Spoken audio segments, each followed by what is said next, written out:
Let's go on to the below average bet slip, brought to you by DraftKings and FanDuel. If only they would actually sponsor us, that'd be dope as shit. I know. Yeah, It's we're coming. adding It's coming. we're adding FanDuel to FanDuel is being added to our betting apps. I'm not gonna Broadening our look. horizons, Noah. Look, we could say the reason is it sort of fell into our laps that like, well, it's probably smart to use multiple apps so you can get the best odds on across both. But truthfully, the new member bonus is kind of why I downloaded it. So full transparency, a lot of these bets are being placed under the free money that I was given from FanDuel. But look, it's still if I didn't want to put the bet, I could have put one bet and then I could have pocketed the rest. Like, it's my money, all right. So like Yeah. just I ain't robbing anybody here. But All right. let's just go from top to bottom here, Dom. Really, what's interesting is even though we might be on the same page in a lot of ways, not a single bet did we both agree on. Yeah, wow. We don't have any of this. That's the first time in a while, I feel like. Yeah, I feel like we're on the same page with a lot of them, but it Yeah. feels like the fights that I feel stronger about in terms of a winner, you feel more strong in like the outcome, and Yeah. vice versa. And vice. Yep. Yep. So I'll start with mine. I have the weird unit sizes now. 1.54 units on Drickus Duplessis money line minus 154 is what I got him at. I get, of course, it color coded FanDuel blue, DraftKings green, so you guys know where we got these from. Even though by the time you're watching this, they may be a little bit different. I just said everything I needed to say about this one. Drickus, I think he's the more explosive, more momentum, the younger fighter. Arguably, in a lot of ways, I just think he's ready for this moment. I think he's ready for that top 15 matchup. Brad Tavares been kind of hanging on to that ranking by a thread for a long time now. His activity's fallen off a little bit. I think he's going to have a hard time with the aggression, with the striking, and even if it goes to the ground, very talented grappler as well. Drickus money line, 1.54 units to win, 1 unit. Next one, 1.25 units. Robbie Lawler money line, minus 120, minus 125. Dominic, I almost made the biggest mistake in my life. For some reason, I looked at the money line odds and I was like, I don't know. I'm like, I really like Robbie in this matchup, but I said, let me see if I can find something better. And for some reason, I forgot what these odds were, and FanDuel still must have not updated all of his odds, because for him to win via decision or KO TKO was minus 130. And for some reason that caught my eye. And I literally placed the bet, and then I looked at the money line odds and I went, wait a minute. It's better odds, and I get the potential submission. Yeah. The Yuri Prohaska got me shitting my britches now when it comes to that. So I was like, okay, so I was able to cash it out, place the Robbie Lawler money line bet. I think it's a great matchup for Brian Barberena. It's for both guys really. Like, they both kind of feed into this kind of matchup. Mm-hmm. I just think Robbie's fought the better competition. Even if you want to look at the losses that have piled up for him, he's losing to much better competition than Brian's facing, outside of, I guess, Matt Brown. But I just think I think Robbie is still a much better. I don't think he's on the level of a Nick Diaz or even a Matt Brown at this point. I think he's still better than that. I think he could still be a top 15 level fighter if given the chance. But and I just don't think Brian Barberena is that good. He does tend to fight up to his competition, and especially with the style matchup, I think it favors him to perform well, but not well enough. Yeah. Dominic, you take over with the next one. Who would have thought, especially if you're watching on video, that I am taking Max Holloway money line? Listen, guys. He's putting the money where his mouth is here. I am. The headband, the shirt, and the money all in one. Okay, all transparency. If anyone actually does watch this and backs us or plays some of our plays, Godspeed, first and foremost. but you're a real one if you do. Hey, we're back in the green. We're back in the green. So. You're right. We are riding a wave right now, but I just want to let everybody know, if you do watch us for that reason, there is fan bias in this bet a little bit. I want to be honest with you, but at the end of the day, regardless of how big of a fan I am of someone, if I don't believe that they can win the fight, I would not put money on them. I think Max Holloway can win this fight. Noah said it best at the beginning. He feels like it's a coin flip fight. It's a even money fight, but he's coming in at plus 160 odds. I have to take a chance on it.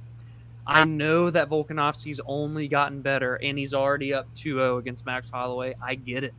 But Max Holloway is looking the best that he's ever looked in his last 2 fights. Noah, he put on a performance of the all-time greats that'll go down in the history books to what he did against Calvin Kattar. But then you look at the fight against Jair, yeah, a little bit more adversity in that one, took a little bit of damage, but he showed wrinkles in his game that we hadn't seen in years. He was utilizing grappling, wrestling, submission attempts, flying knees.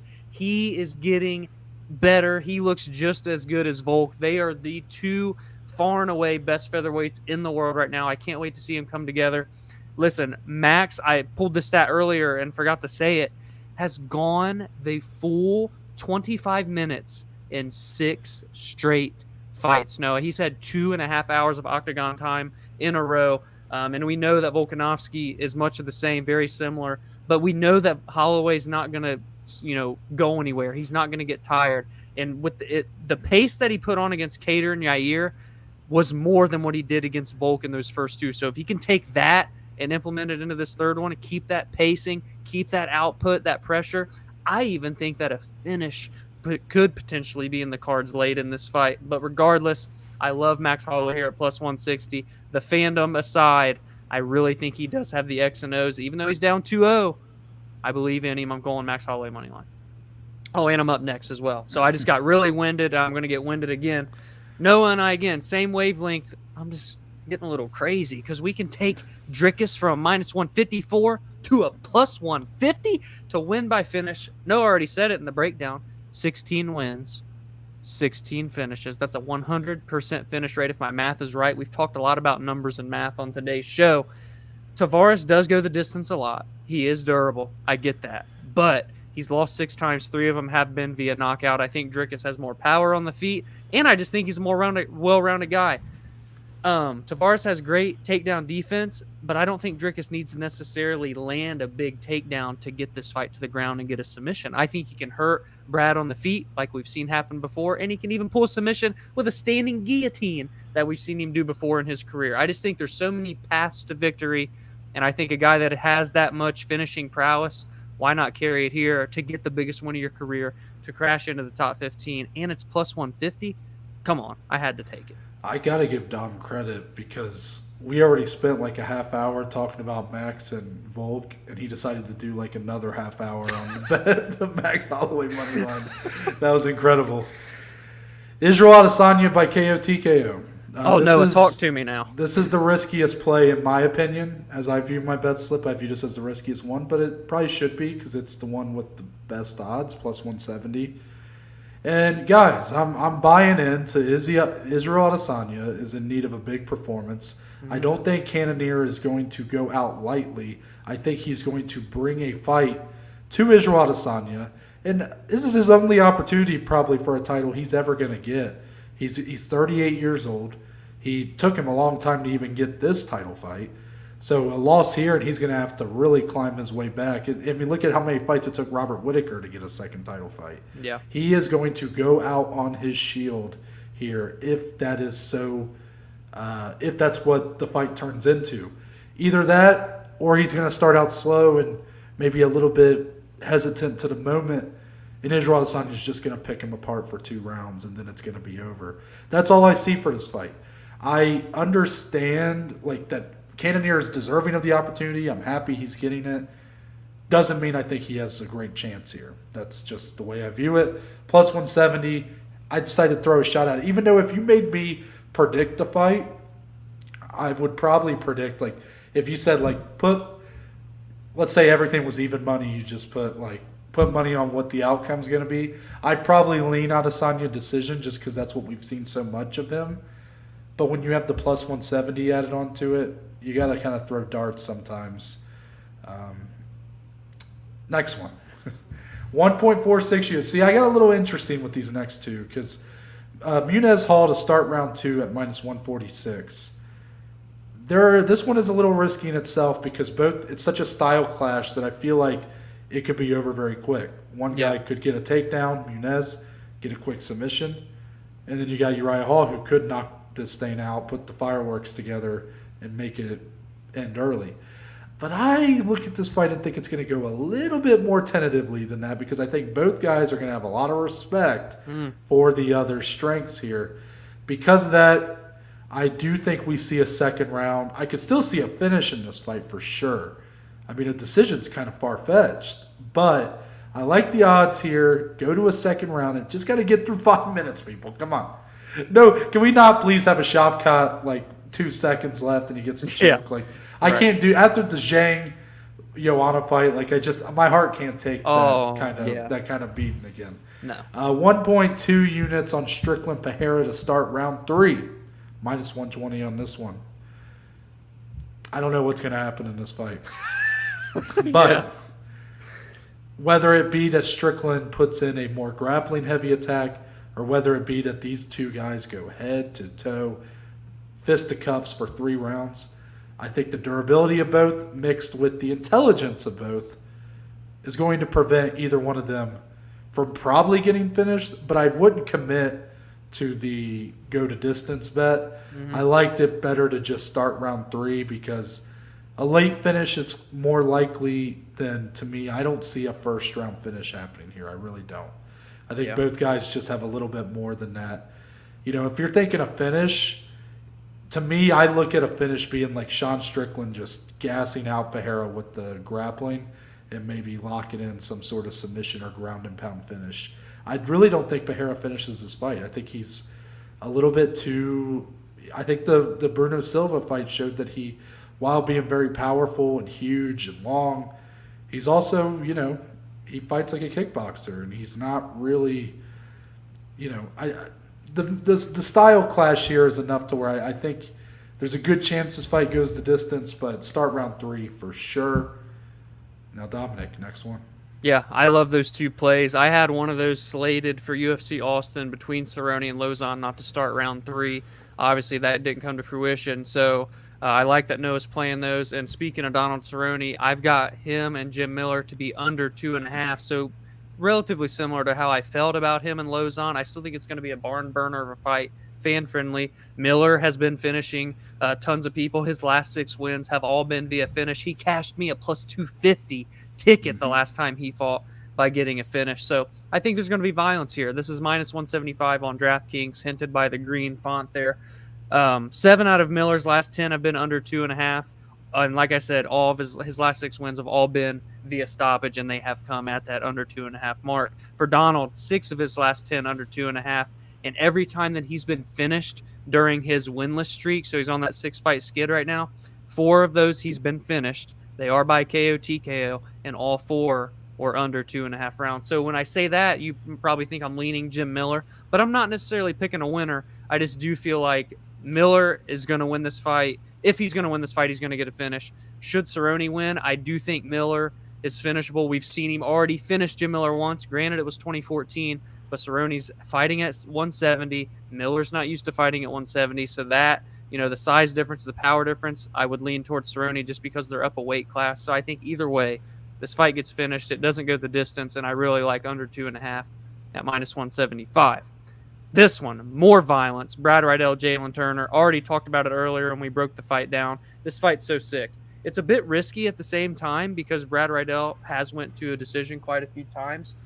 He's only finished 5 out of his 10 wins, but both of his losses have come via stoppage, 1 submission and 1 knockout. Jalen Turner, on the other side, has the 100% finish rate, 9 knockouts, 3 submissions, and 3 of his 5 losses have come via knockout, and we know that Brad Riddell does possess the striking and the kickboxing to do so. I just can't see a world in which this fight does go the distance. I would be quite surprised. I mean, obviously, it's almost minus 2 to 1. I almost didn't even get to lay it, but if it's under minus 200, Noah and I are willing to take a stab at it. So I really like that one there. And then lastly, I still think there's going to be violence involved, but Robbie Lawler and Brian Barberena are just so damn durable. I got it to go the distance at minus 156. Where are my stats on this fight? I don't even see it anymore. But they're both so durable, man. And Robbie's been the distance, I think. 6 of his last 10. Brian's went to 4 straight decisions that we've seen, all very close, and ones where it's not like they're low output or anything. Like, it's still gung-ho for 3 straight rounds, but he's just so durable. He doesn't get finished. Lawler, much of the same. We haven't seen him get finished lately. And I don't know. I like the pressure. I like the pace of both guys. Noah obviously laid the wood on Lawler. I didn't feel comfortable picking a winner, but minus 156 is decent for a fight that I feel really confident goes the distance.